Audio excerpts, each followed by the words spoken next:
네, 오늘 함께 나눌 하나님의 말씀은 구약 성경 레위기서 19장 9절에서 14절 말씀이 되겠습니다. 구약 성경 레위기서 19장 9절에서 14절 말씀입니다. 구약 성경 175페이지 레위기서 19장 9절에서 14절 말씀을 한 절씩 교독하겠습니다. 너희가 너희의 땅에서 곡식을 거둘 때에 너는 반 모퉁이까지 다 거두지 말고 내 떨어진 이삭도 줍지 말며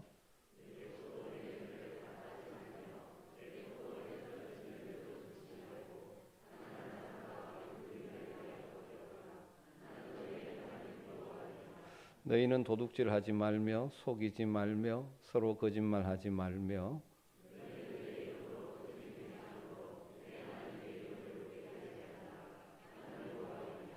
너는 내 이웃을 억압하지 말며 착취하지 말며 품꾼의 삭슬 아침까지 밤새도록 네게 두지 말며 너는 귀먹은 자를 저주하지 말며 맹인 앞에 장애물을 놓지 말고 내 하나님을 경외하라. 나는 여호와이니라. 아멘. 저는 우리 아멘교회 성도님들이 말씀을 듣고 깨닫고 그 깨달은 말씀의 원리를 여러분의 가정과 일터 속에서 그대로 실천하고 살아내는 하나님의 사람들이 되기를 간절히 소망하고 있습니다. 여러분, 우리가 건강한 균형 잡힌 신앙생활을 하려면 하나님의 말씀과 우리 사이에 거리가 없어져야 합니다. 가까워져야 합니다. 다르게 말하면 하나님의 말씀을 듣고 깨닫고 그것이 삶의 현장에서 이루어져야 되지, 내 삶은 이런 모습인데 하나님의 말씀은 알고 있지만 이것이 내 삶과 거리가 있다면 건강한 신앙생활을 할 수 없는 것이죠. 다르게 말하면 하나님의 말씀이 지식적으로 머리에만 머무는 것이 아니라 실제 우리의 삶에서 구체화되고 실제화되어야 한다는 것입니다. 여러분, 그렇게 하기 위해서 먼저 우리는 늘 하나님의 말씀에 지금 나의 모습을 비추어 보는 것이 필요합니다. 이것을 가장 효과적으로 할 수 있는 방법 중에 하나가 바로 요즘 소위 말하는 큐티 말씀 묵상이죠. 매일 말씀을 묵상함으로 인해서 그 말씀에 내 삶을 비추어 볼 때 맞지 않는 부분을 재조정하며 살아가는 것이죠. 그렇게 살아갈 때 우리의 인격이 주님을 닮아가게 되고 삶의 현장에 우리를 통하여 선한 열매들이 맺히게 될 것입니다. 또 한편 한 가지는, 또 다른 한편은 우리가 처한 현실, 내가 현재 처한 현실과 상황을 말씀의 원리를 따라 재해석하는 작업이 필요합니다. 내 상황과 말씀이 무관한 것이 아니라 현재 내가 안고 있는 문제나 아픔이나 여러 가지 현실들을 말씀의 원리에 비추어서 이해하고 행동하는 지혜가 필요한 것이죠. 여러분, 우리가 이렇게 살아갈 때 우리의 삶의 현장에서 하늘의 지혜를 따르는 복된 삶을 살아갈 수가 있습니다. 여러분, 우리가 살고 있는 이 시대가, 사회가 너무나 급격하게 변해가고 있지 않습니까? 이런 변화하는 현실 앞에 과거의 전통만을 고집하고 있을 수가 없습니다. 우리가 처한 현실을 하나님의 말씀의 원리를 따라 재해석하고 대응하는 것이 필요하죠. 그렇기 때문에 과거에는 생각하지 않았던 문제를 이 시대 교회와 성도들은 고민하고 생각해야 되는 경우가 참 많이 있습니다. 지난 세기부터 그러한 관점으로 부각된 문제 중에 하나가 자연과 환경보호 문제라고 할 수 있습니다. 환경보호는 어떻게 보면 사회적 문제에서 출발되었습니다. 그러나 우리 그리스도인들이 이 문제를 성경에 비추어 반추해 보니 하나님의 백성으로서 아주 중요한 삶의 원리에 속한다는 것을 발견하게 된 것이죠. 하나님의 창조의 원리, 하나님께서 창조하신 피조세계, 그리고 우리 하나님의 형상으로 지음받은 우리 인생들에게 이 하나님이 창조하신 세계의 관리자, 청지기로 우리를 맡겨 주셨다는 그 하나님의 뜻에 비추어 볼 때 우리 인생들이 욕심 때문에 하나님이 맡기신 그것을 제대로 관리하지 못함으로 인한 문제라는 것을 깨닫게 되는 것이죠. 타락한 이후 자기중심적인 인생, 욕심에 끌려가는 인생들이 자연, 하나님의 피조 세계마저도 자기중심적으로 욕심을 따라 이용하다 보니까 심각한 자연의 파괴와 환경의 파괴가 일어났고 그 결과로 우리 인간의 삶에 심각한 재앙들이 다가오게 된다는 사실을 깨닫게 된 것이죠. 그리고 하나님의 구속 역사, 구원 역사의 핵심은 타락한 우리 인생이 하나님의 형상으로 회복되어 구원받는 것이지만 하나님의 구원 역사에는 타락한 피조물의 회복도 포함된다는 것을 성경에서 발견하게 되는 것이죠. 예를 들면 로마서 8장에 보면 피조물도 고통스러워하고 아파하고 허무한데 굴복되어 있는데 그들도 하나님의 아들들이 나타나는 그날 주님 다시 오셔서 완성될 그 날을 소망하고 있다라고 표현을 하고 있는 것이죠. 그런 의미에서 우리 그리스도인들이 자연, 환경, 보호에 관심을 기울이고 그것을 구체적으로 실천해내는 것은 그냥 단순히 그냥 사회 운동 차원이 아니라 하나님께서 맡기신 자연과 피조 세계에 대한 청지기적 삶을 사는 것이라는 것입니다. 그래서 그것이 우리 신앙과 상관없는 것이 아니고 바로 하나님이 우리를 청지기로 부르셨다는 그 믿음을 행동으로 표현하는 한 가지라는 것이죠. 그런 의미에서 우리 그리스도인들은 적극적으로 환경보호 이 일에 힘을 써야 되는 것이죠. 또 한 가지 중요한 주제가 오늘 말씀드리려는 장애를 가진 사람들에 대한 관심과 배려입니다. 장애인들에 대한 관심과 배려 역시 사회적인 문제에서 출발했다고 볼 수 있습니다. 물론 믿음으로 살던 사람들이 일찍이 하나님 사랑, 이웃 사랑을 깨닫고 이웃 사랑을 실천하기 위해서 그 방면에 하나님 주신 깨달음과 소명을 가지고 장애를 가지고 힘들게 살아가는 그들을 돌보고 그들을 위해서 희생하며 그들을 잘 키워냈던 위대한 믿음의 사람들이 많이 있습니다. 그러나 보편적으로 교회가 장애인의 문제를 이야기하기 시작한 것은 사회적인 감심사를 성경적으로 재고려함으로 생겨난 현상이라고 볼 수 있죠. 오는 이번 주에 있는 4월 20일이 장애인의 날입니다.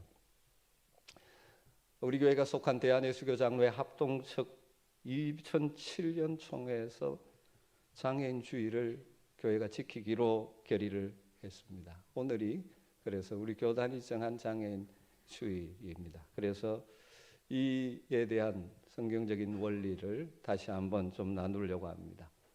크게 두 가지로 오늘 말씀을 나누려고 합니다. 서론적으로는 하나님께서 우리를 부르신 그리고 우리가 소망하고 꿈꾸고 있는 하나님의 나라가 어떤 나라인가 그 관점에서 연약한 자들, 장애를 가진 사람들에 대한 생각을 정리해보고 더 나아가서 오늘 본문에 있는 구약에 나오는 하나님의 율법 가운데 소위 약자 보호법이라고 이야기하는 이 말씀들을 살펴보면서 우리가 구체적으로 어떻게 순종해야 될지를 생각해 보려고 합니다. 여러분 먼저 하나님의 나라가 어떤 나라입니까? 소위 말하면 천국. 천국은 그냥 죽어서 가는 그 나라만이 아니죠. 예수님의 하나님의 나라의 가르침, 그 가르침에서 중요한 한 가지가 무엇이라고 생각합니까? 하나님의 나라는 벽이 무너진 나라, 장애와 아픔이 극복된 나라라고 표현할 수 있습니다. 예수님께서 이 땅에 오셔서 공생애 3년 동안 가르치신 예수님의 가르침의 핵심이 뭐냐라고 말하면 하나님의 나라, 천국 복음입니다. 하나님의 나라, 천국이 어떤 나라인지를 열정적으로 선포하셨고 하나님의 나라에 들어오도록 사람들을 초청하셨고 친히 자신의 몸을 십자가에 드림으로 우리 인생들이 하나님 나라에 들어갈 수 있는 새로운 길을 여셨습니다. 우리가 이것을 이제 구원이라고 표현하는데, 우리가 구원받았다는 말의 중요한 핵심이 무엇입니까? 우리가 하나님 나라 백성이 되었다 하는 것이죠. 과거에는 죄의 다스림을 받던, 죄에 끌려다니던 죄의 종노릇하고 사탄의 통치 아래 있던 그런 존재, 그래서 우리는 영원한 멸망에 빠질 수밖에 없는 운명이었던 우리들을 구원하셔서 하나님 나라 백성 되게 하시고 하나님의 통치를 받고 하나님의 원리를 따라 살아가는 백성이 되게 하신 것이죠. 이것이 구원의 핵심이죠. 그렇다면 하나님의 나라가 어떤 나라입니까? 벽이 무너진 나라입니다. 가장 중요한 것은 죄의 벽이 무너진 것이죠. 죄로 말미암아 하나님과 우리 인생 사이에 가로막혀 있던 벽이 무너짐으로 이루어진 나라가 하나님의 나라죠. 그래서 죄인인 인생이, 그래서 하나님의 공급으로부터 단절되었던 인생이 하나님 앞에 담대히 나가서 때를 따라 돕는 은혜를 덧입어 하나님을 향하여 벽이 무너진, 죄의 벽이 무너짐으로 열린 그 나라, 그것이 하나님의 나라죠. 그래서 더 이상 죄와 사망의 왕노릇을 그 다스림, 통치 아래 고통당하지 않고 하나님의 의와 평화와 기쁨을 누리게 되는 죄의 벽이 무너진 것, 그것이 하나님의 나라죠. 또한 하나님의 나라는 갈라디아서 3장 28절에 보면 다양한 이 사회 속에 있는 벽들이 무너져 하나 되는 것이 하나님의 나라입니다. 인종의 벽, 신분의 벽, 성의 벽이 무너져 하나 된 나라. 그래서 갈라디아 3장 28절에 이렇게 말하죠. 너희는 유대인이나 헬라인이나, 과거 그들에게는 유대인 헬라인의 벽이 컸죠. 종이나 자유인이나 신분의 벽은 너무너무 큰 것이죠. 그리고 남자나 여자나 다 그리스도 안에, 예수 안에서 하나이니라. 이 벽이 무너진 나라, 하나님의 나라죠. 또 하나님의 나라는 장애가 극복된 나라라고 할 수 있습니다. 누가복음 7장 19절 이하에 보면 세례 요한이 그의 제자들을 예수님께 보내면서 오실 그이 메시아가 당신입니까? 아니면 우리가 다른 일을 기다려야 합니까? 라고 질문을 했을 때 예수님께서 22절에 이렇게 대답하십니다. 예수께서 대답하여 이르시되 너희가 가서 보고 들은 것을 요한에게 알리되 맹인이 보며 못 걷는 사람이 걸으며 나병 환자가 깨끗함을 받으며 귀먹은 사람이 들으며 죽은 자가 살아나며 가난한 자에게 복음이 전파된다 하라. 이 말씀은 구약 이사야 선지자의 예언의 성취라는 것이죠. 이사야 35장 5절 6절의 근거를 두고 있는데 메시아 나라가 임하게 되면, 다르게 말하면 하나님의 나라가 임할 때 이루어질 일을 이렇게 노래하고 있는 것이죠. 그때 맹인의 눈이 밝을 것이며 못 듣는 사람의 귀가 열릴 것이며 그때 저는 자는 사슴까지 뛸 것이며 말 못하는 자의 혀는 노래하리니 이는 광야에서 물이 솟겠고 사막에서 시내가 흐를 것입니다. 이 구약 이사야의 예언대로 예수님의 사역을 통하여 이런 장애를 가진 사람들이 회복되어 하나님 나라 백성의 공동체를 이루는 것이 바로 메시아의 나라, 하나님 나라가 임했음을 보여주는, 다 그렇게 된 것은 아주 시위해주는, 맛보여주는 일이라는 것이죠. 여러분, 이 땅에 하나님 나라가 완성되지 않았습니다. 그러기에 여전히 장애와 차별과 고통과 어려움들이 존재할 수밖에 없는 현실입니다. 그리고 그 하나님의 나라의 완성은 우리 인생의 힘만으로 이루어지는 것이 아닙니다. 완성될 그 하나님의 나라는 우리 주님 다시 오실 때 위로부터 우리에게 선물로 주어질 것입니다.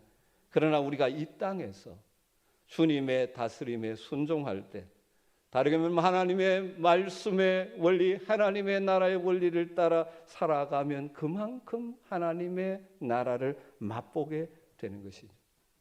그런 의미에서 이 땅에 하나님의 나라를 맛보여 주어야 될 공동체와, 그가 바로 저와 여러분이 함께 모인 이 교회 공동체, 그리고 이 교회 공동체 안에 하나님의 나사라의 모습을 다양한 방식으로 보여줄 수 있는데 그 중에 하나가 벽과 차별을 없애는 것이죠. 구원받은 하나님의 백성의 삶의 원리로 주신 구약의 율법의 핵심은 하나님 사랑, 이웃 사랑이라는 것을 다 알고 계시죠. 다하여 마음을 다하고 뜻을 다하고 힘을 다하여 주 너희 하나님을 사랑하라. 내 이웃을 내 자신과 같이 사랑하라. 이것이 핵심입니다. 그러면서 구약의 이웃 사랑에 대한 다양한 구체적인 법을 주셨는데 그 중에 차지하고 있는 한 영역이 약자를 배려하고 보호하라는 법이 있는 것이죠. 그래서 성경을 연구하는 사람들이 소위 이름 붙여서 약자보호법이라고 표현합니다. 중간중간에 등장하죠. 오늘 읽은 레위기 19장 말씀에도 나오고 신명기 24장에도 나오고 그 외에도 자주 등장합니다. 언약 백성으로서 이스라엘 백성들에게 삶의 원칙으로 주신 다양한 법 가운데 하나가 약자 보호 배려법입니다. 하나님께서 하나님의 다스림을 받는 복된 하나님의 나라 백성다운 삶을 살기 위해서 주신 법이죠.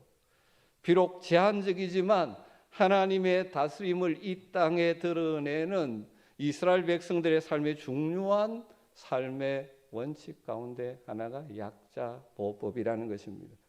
여러분, 타락한 인생들, 자기중심적인 가치관, 다르게 말하면 욕심에 이끌리는 삶이 득세하는 이 땅의 터전에서는 약한 자들은 고통당할 수밖에 없습니다. 그러나 하나님은 사회적 약자들도 함께 더불어 살 수 있는 사회가 만들어가기를 원하시는 것입니다. 그래서 이스라엘 백성들 삶 가운데 이 약자를 보호하고 배려할 의무를 주신 것이죠. 오늘 말씀 가운데 저는 두 가지 중요한 원리를 정리해 보겠습니다. 첫 번째로 우리는 사회적인 약자를 배려해야 한다는 것입니다. 9절 10절을 보십시오. 너희가 너희의 땅에서 곡식을 거둘 때 너는 반 모퉁이까지 다 거두지 말고 내 떨어진 이삭도 줍지 말며 내 포도원의 열매를 다 따지 말며 내 포도원에 떨어진 열매도 줍지 말고 가난한 사람과 거류민을 위하여 버려두라. 나는 너희의 하나님 여호와니라. 직접적으로 장애를 가진 사람들에 대해서 말씀하는 것은 아닙니다. 여기 언급된 가난한 사람들, 거류민, 외국인으로서 그 땅에 살고 있는 사람들, 그 사회 속에 편견 속에 고통 속에 살아갈 수밖에 없는 자들, 그 당시 사회적 약자로서 그들의 힘만으로 살아가기 힘든 자들을 대표하는 자를 가리키는 것이죠. 그들을 배려해서 그들이 하나님 백성의 공동체에서 함께 살아갈 수 있는 길을 열어 주어야 한다 하는 것이죠. 그 당시가 농경사회이기 때문에 추수할 곡식의 일부를 남겨두고 그래서 그들로 하여금 그것을 취하게 해서 먹고 살게 하는 것이죠.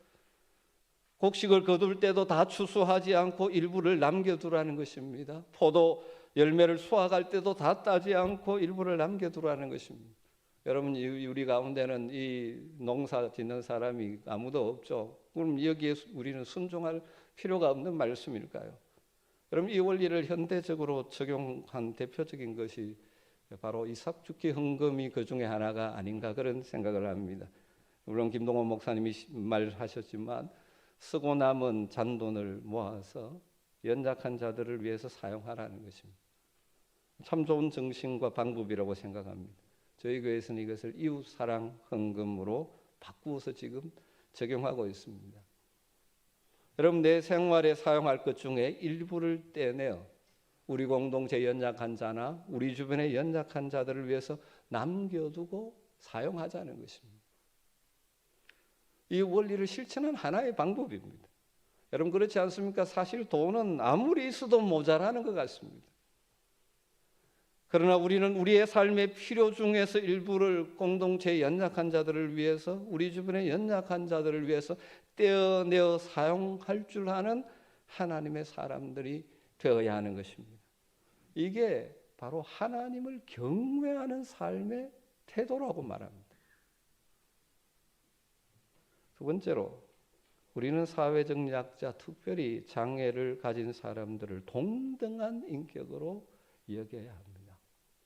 14절 말씀에 이런 말씀을 하고 있습니다. 너는 귀먹은 자를 저주하지 말며 맹인 앞에 장애물을 놓지 말고 내 하나님을 경외하라. 나는 여호와이니라.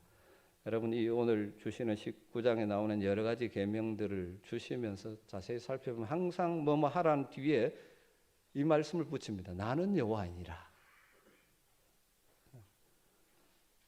이것은 너희 하나님 여호와가 주는 명령인데 그 말씀을 뭐가 있으면 너희들이 반드시 지켜야 한다. 그런데 특별히 14절에는 나는 여호와니라 선언 앞에 하나가 더 들어가 있어요. 내 하나님을 경외하라. 네 하나님을 경외하는 삶을 살아라. 하나님을 경외하는 삶이 구체적으로 어떤 삶이냐? 바로 귀먹은 자를 저주하지 않는 것이고 맹인 앞에 장애물을 놓지 않는 것이 하나님을 경외하는 삶이라고 말합니다. 여러분, 하나님을 경외하는 삶이 주일 오늘처럼 예배당에 모여서 거룩한 모습으로 예배만 드리는 예배만으로 이루어질 수 있는 것이 아니라는 것을 알고 계시죠? 하나님이 원하시는 하나님을 하나님으로 대접해 드리는 삶의 중요한 측면이 바로 연약한 자들, 그들도 하나님의 형상을 입은 고귀한 존재로 대우하며 사는 것이라는 것입니다. 왜 사람들이 귀먹은 사람을 저주합니까? 왜 이런 계명을 줄까요? 그 당시 사회에서 그런 풍습들이 관습들이 있는 것이죠. 왜 저주합니까? 그들은 우리와 다른 가치 없는 인생이라고 생각하기 때문이지 않을까요? 왜 사람들이 맹인 앞에 장애물을 갖다 놓습니까? 그들을 고귀한 하나님의 형상을 입은 우리와 동일한 인격으로 대접하지 않고 그들의 장애를 가지고 구경거리, 놀림거리로 삼는 것이죠. 이건 무슨 말입니까? 모든 인생은 하나님의 형상으로 창조된 인생인데 그들을 그렇게 대하는 것은 그를 하나님의 형상으로 창조하신 하나님을 하나님으로 대접하지 않는 심각한 잘못이라는 것이죠. 그런 일이 없어야 되겠지만 예를 들어 여러분의 자녀들이 밖에 나갔는데 주변에서 그를 막 무시하고 인간 취급을 안 한다 생각하죠. 그거는 바로 자녀만 아니라 아버지 된 나를 무시하는 것 같아요. 비록 타락했지만 또 그 타락한 세상 속에 죄가 찾아 들어옴으로 깨어진 영역들이 많이 있지만 그러나 모든 인생들은 고귀한 하나님의 형상인데 하나님의 형상으로 대하지 않는 그런 문화와 편견들을 깨트리라는 것이죠. 여러분, 우리가 살고 있는 이 땅에 이제는 정말 많이 과거보다 좋아졌지만 그래도 여전히 잘못된 편견이 장애를 가진 분들에게 있습니다. 그러다 보니까 장애를 가진 부모님들이 참 힘들어하죠. 자녀가 장애가 있음을 드러내기를 싫어합니다. 꼭 저주받는 인생처럼 생각하고 무엇인가 잘못이 있는 것처럼 생각하고. 과거에 우리는 장애를 가진 사람들을 동등한 인격으로 대우하지 않는 문화 속에서 살았습니다. 그래서 그 말 가운데 그런 사람 볼 때 우리가 병신이라 그러고, 예수님 당시 제자들도 그런 잘못된 생각을 가지고 있었던 것을 요한복음 9장에서 발견할 수 있죠. 날 때부터 시각장애를 가지고 있는 사람을 보면서 제자들이 예수님께 질문하죠. 누구의 죄 때문입니까? 본인의 죄입니까? 부모의 죄입니까? 라는 것이죠. 그 질문 속에는 그런 현상은 죄 때문이라고 단정하고 있는 것입니다.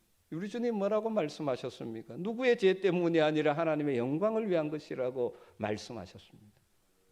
여러분, 이 장애뿐만 아니라 우리가 당하는 모든 고통의 문제를 볼 때 이런 시각이 필요합니다. 다르게 말하면 과거의 시각으로 보는 것이 아니라 하나님의 목적의 관점에서 보는 것. 여러분, 사탄은 우리로 하여금 낙심시키는 방법 중에 하나가 자꾸 우리의 아픔이나 고통, 때를 들어 원하지 않는 질병을 가졌을 때 내가 과거에 죄 때문에 그런가, 그리고 그런 일을 만나면 저 사람이 무엇인가 심각한 잘못이 있는 것이 아닌가. 그러다 보니까 스스로 더욱더 힘들어지고 어려워지는 경우가 참 많이 있죠. 우리 주님의 시각으로 전환하는 것이 필요합니다. 과거와 연관시키는 것이 아니라, 죄와 연관시키는 부정적인 관점이 아니라 미래에 이루실 하나님의 역사를 바라보는 긍정적인 관점으로의 전환이 필요하다는 것이죠. 여러분, 그런 관점을 바꾸고 장애를 가지고 있는 사람을 대하는 믿음의 사람 때문에, 그 슬리반이라는 선생님 때문에 시각장애를 가졌던 헬렌 켈러라는 사람, 위대한 인물이 되지 않았습니까?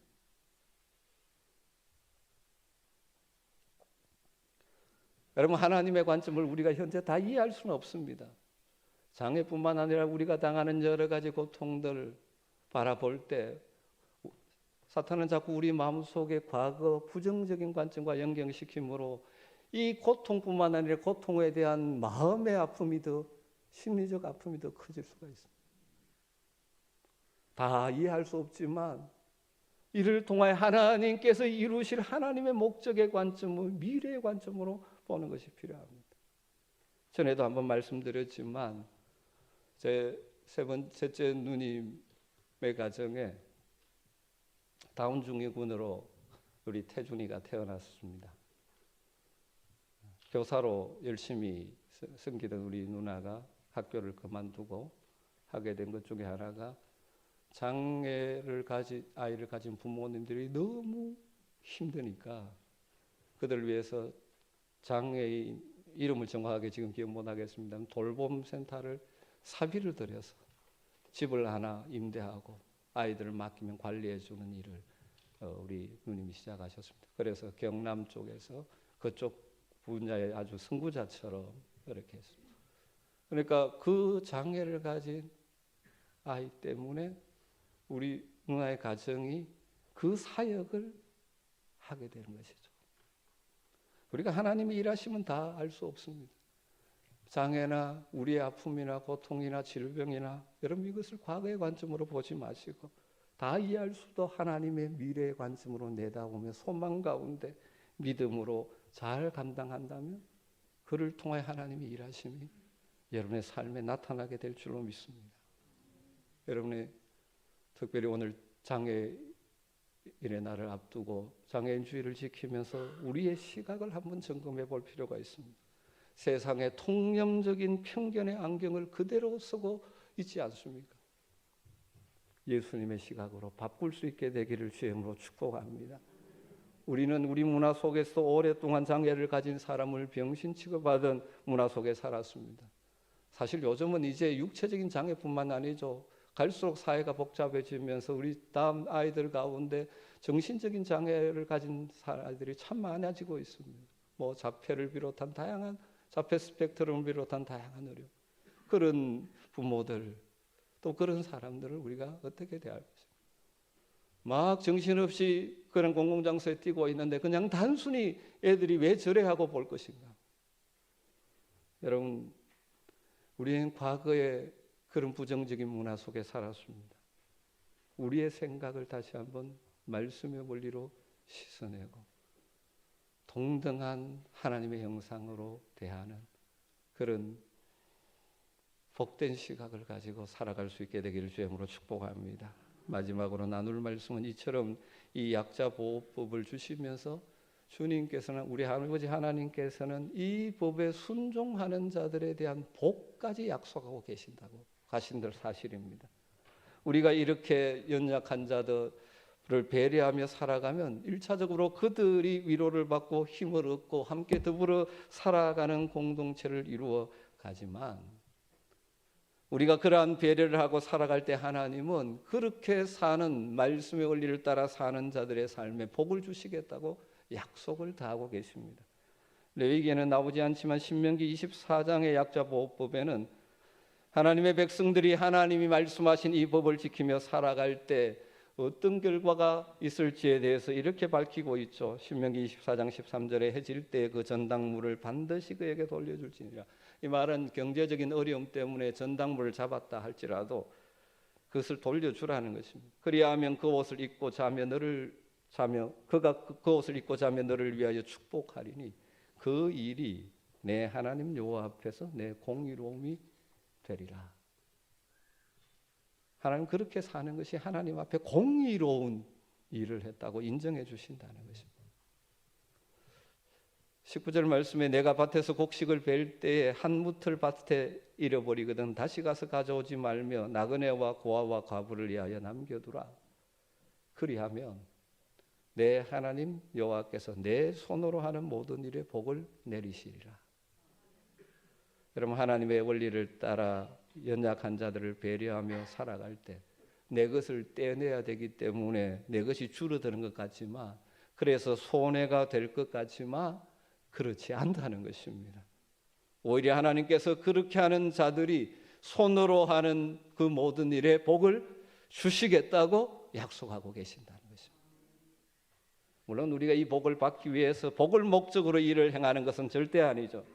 그러나 우리가 우리의 생활 현장 속에서 하나님 나라의 원리를 따라 살아가면 우리에게 하나님의 주시는 복이 자연스럽게 덤으로 따라오는 것입니다.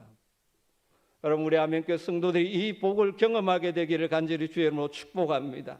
하나님의 말씀의 원리를 따라 우리의 생활 현장에서 주변의 연약한 자들을 배려하며 살아갈 때 그것이 결코 손해가 되는 것이 아닙니다.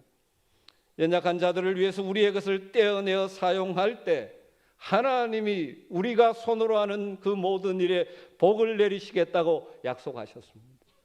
예수님의 말씀 신약의 표현대로 말하면 소자 하나에게 냉수 한 그릇을 대접하는 것을 우리 하나님이 잊지 않으신다고 말씀하셨습니다. 내게 대접한 것으로 간주한다고 말씀하십니다. 십수년 전에 미국의 하버드 대학의 교수였던 헨리 나우엔 박사께서 갑자기 그 교수직을 사임하고 데이브 브레이크라는 장애인 공동체 멤버로 들어가서 그들과 함께하며 그들을 섬기는 일로 인하여 큰 화제가 된 일이 있습니다. 헨리 나우엔 박사는 하버드 대학 교수일 뿐만 아니라 많은 사람에게 도전을 주는 책을 많이 쓴 영성신학자입니다. 그는 누구나 바라는 교수직을 버리고 장애인 공동체에 들어가서 그들과 함께 사는 것을 통하여 진정한 영성이 무엇인가를 자기의 삶으로 보여준 것이죠.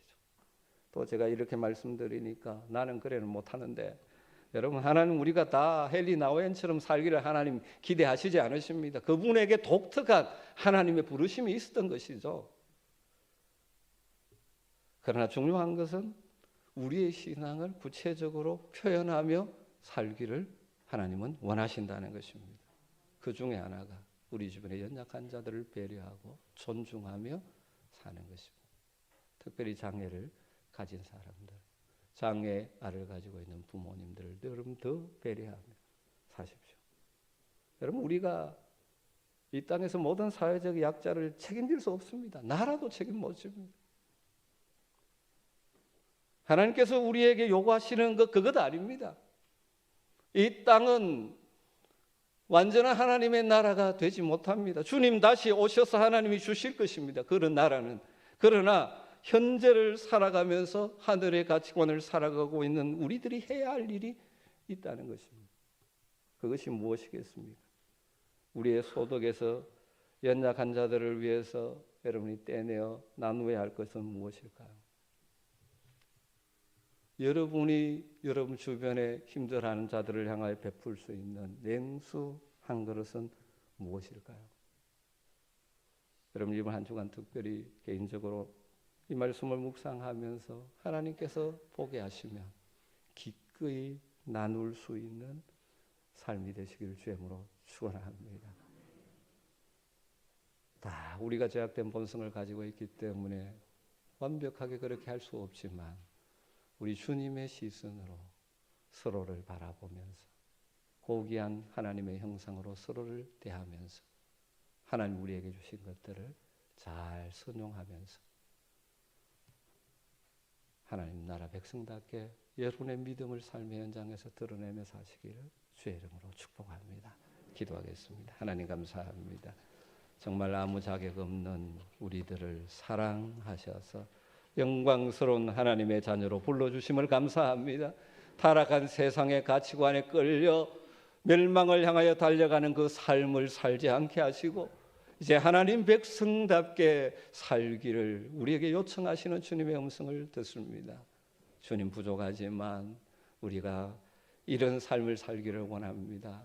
하나님 우리에게 주신 것들을 잘 선종하여 특별히 연약한 자들을 위하여 주님의 사랑으로 나눌 줄 아는 자 되게 하시고 살아가면서 우리 주변의 연약한 자들을 향하여 내가 나누어야 될 냉수한 것이 무엇인지를 깨닫고 나눌 수 있는 삶을 살게 하여 주시옵소서. 그것을 통해 하나님의 영광 받으시고 우리의 주변에 하나님의 다스림이, 하나님의 나라가 드러나게 하여 주시옵소서. 예수님의 이름으로 기도드리옵나이다.